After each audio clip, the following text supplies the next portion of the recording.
Одна из самых красивых и крепких пар турецкого шоу-бизнеса Серкан Чайоглу и Özge Gürel дала откровенное интервью, в котором супруги вспомнили историю своего знакомства, рассказали о неожиданном предложении руки и сердца, свадьбе в Италии, совместных путешествиях и о том, насколько их отношения отличаются от романтических сериалов, в которых они так часто снимаются. Пара познакомилась на съемках популярного сериала «Вишневый сезон». Однако, как призналась Özge, в тот момент она была полностью сосредоточена на работе и совсем не думала о романтических отношениях. Впервые мы увидели друг друга на читке сценария. До этого я даже не знала, что именно Серкан был утвержден на эту роль. Мы встретились на репетиции перед съемками «Вишневого сезона». А потом я предложила ему выпить кофе, потому что мы совершенно не знали друг друга. Мы посидели вместе, поговорили.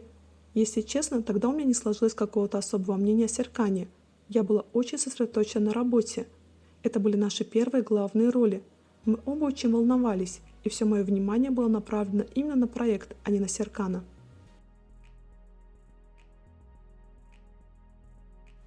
Отвечая на вопрос о первых впечатлениях друг о друге, Özge отметила спокойствие будущего мужа.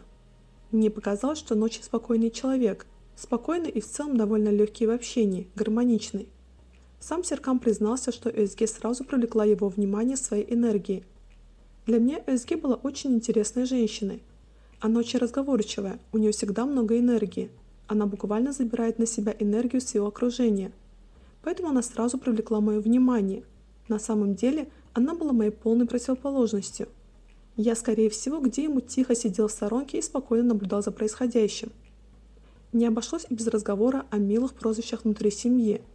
По словам актера, чаще всего он обращается к супруге довольно необычным образом. Обычно я называю ее любимой, но иногда «Озгито», с улыбкой сказал Серкан.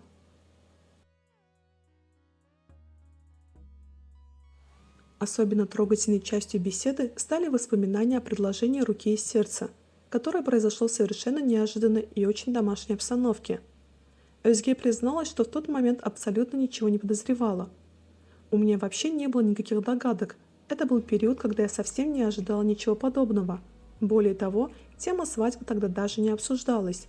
Мы уже давно не говорили о браке. На самом деле предложение никогда не было какой-то важной темой в наших отношениях.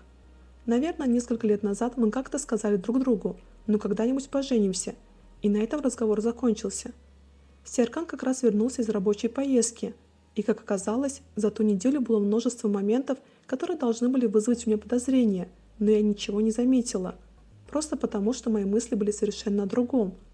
А потом Серкан вдруг выключил свет, и первой моей реакцией, когда я увидела кольцо, был смех. Я очень громко рассмеялась, просто не могла остановиться. У меня сдали нервы. К тому же я ужасно переживала из-за того, как выгляжу. На мне была какая-то домашняя одежда, волосы были в полном беспорядке. Однако сам Серкан вспоминает тот день совершенно иначе. Это взгляд Özge на ситуацию. С моей стороны все выглядело иначе. Я действительно долго думал, как сделать предложение. Мне хотелось, чтобы это был особенный момент, но в то же время не слишком пафосный. Хотел, чтобы все было похоже на нас самих, чтобы все произошло естественно, как обычный день нашей жизни. Для Özge это было что-то очень простое и обычное, а для меня совсем нет. Когда принесли коробочку с кольцом, у меня возникло только одно желание – сразу его подарить. Я спрятал кольцо в шкафу, но постоянно подходил и смотрел на него. Снова и снова открывал шкаф и смотрел. Не потому что боялся, что оно исчезнет, а потому что мне хотелось подарить его как можно скорее. Весь день я думал о подходящем моменте, о том, когда будет самый красивый момент для предложения. И тут Özge решила сделать маску для волос. Потом оказалось, что существуют еще и маски для рук. Надеваешь специальные перчатки и сидишь. Она предложила сделать такую маску и мне. Я согласился. Мы сидим, смотрим телевизор, а я думаю только об одном: когда же это закончится? Ведь мне нужно надеть кольцо. Она сказала, что процедура займет 15 минут. Прошло уже полчаса, а мы все сидим в этих перчатках. В какой-то момент я понял, что больше не могу ждать. Пошел на кухню якобы приготовить бокалы. Это был очень смешной момент. И, наверное, именно такой момент лучше всего отражает нас самих.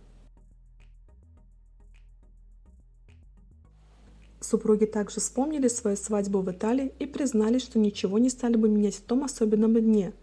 «Я бы не изменил вообще ничего», – уверенно заявил Серкан. Özge согласилась с мужем, хотя и призналась, что хотела бы быть чуть более спокойнее. Я тоже ничего бы не меняла, разве что хотела быть немного спокойнее. Свадьба – это событие, которому все придают огромное значение.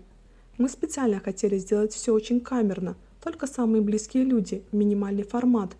Но несмотря на это, волнение было невероятным. Наверное, мне хотелось бы чуть меньше нервничать и еще больше наслаждаться моментом. Хотя, если честно, мы и так получили огромное удовольствие. Моим любимым моментом был свадебный ужин. Мы собрали всех друзей за одним большим длинным столом под деревьями. Это было похоже на рай. Невероятное место, прекрасная атмосфера. И, наверное, самым дорогим воспоминанием остался момент, когда мы говорили друг о друге.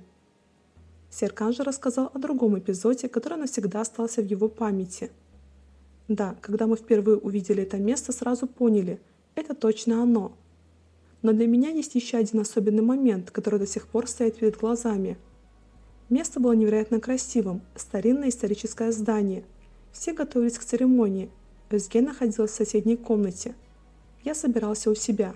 Потом я вышел посмотреть, все ли идет по плану. И увидел, что фотографы развесили ее длинное свадебное платье в пролете лестницы. Оно красиво спадало вниз по ступеням. Когда я это увидел, просто замер. Это было невероятно красиво. Этот момент есть даже на видео. И тогда я подумал, да, сегодня вечером мы действительно женимся. Отдельной темой стали путешествия, без которых супруги не представляют свою жизнь. Özge призналась, что во время поездок иногда становится слишком эмоционально из-за голода. Сейчас это кажется смешным, но в тот момент мне обычно совсем не до смеха. Когда я сильно голодна, становлюсь очень несчастной и расстроенной. Иногда могу даже расплакаться, потому что устала или очень хочу есть. Я стараюсь быть терпеливой и не усложнять путешествие, долго держусь, но потом в какой-то момент просто сдаюсь. Этим летом в Нью-Йорке я неожиданно могла расплакаться прямо посреди улицы и сказать что-нибудь вроде «Я ужасно голодна». Серкан подтвердил, что вопрос еды действительно играет для супруги важную роль. Özge довольно избирательна в еде. К счастью, итальянские рестораны есть практически в любой точке мира. На что актриса ответила: «Это действительно меня спасает. Я довольно традиционный человек в плане еды и не всегда готова к каким-то необычным региональным блюдам. Поэтому итальянские рестораны часто буквально спасают мою жизнь. Друзья постоянно подшучивают надо мной из-за этого.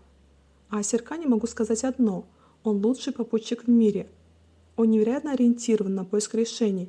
Наверное, именно поэтому я иногда становлюсь немного избалованной, потому что Серкан способен решить абсолютно любую проблему во время путешествий.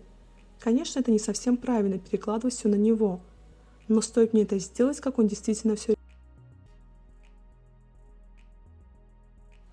Сам Серкан отметил, что в подготовке поездок супруги прекрасно дополняют друг друга. Когда мы выбираем новое место, например, Токио, я могу изучить всего пару вещей о городе, а Özge заранее составляет целый список, куда сходить, что посмотреть, какие места обязательно посетить. Она продумывает маршруты, достопримечательности и планы на каждый день. А я могу во время покупки билета внезапно сказать: может, поедем на машине, и тогда Özge снова начинает перестраивать весь маршрут. Наверное, самой смешной историей из наших путешествий сейчас кажется случай, когда мы едва не пропустили рейс в Америку. Тогда было совсем не смешно. В завершении интервью супругов спросили, похожи ли они на героев романтических сериалов. Ответ Özge оказался предельно честным. Нет, конечно. На самом деле, я никогда не встречала в реальной жизни пару, которая была бы настолько романтичной и мечтательной, как герои сериалов. Думаю, именно поэтому людям так нравится смотреть подобные истории, потому что в реальности все совсем иначе. Делитесь своим мнением в комментариях. Спасибо за просмотр.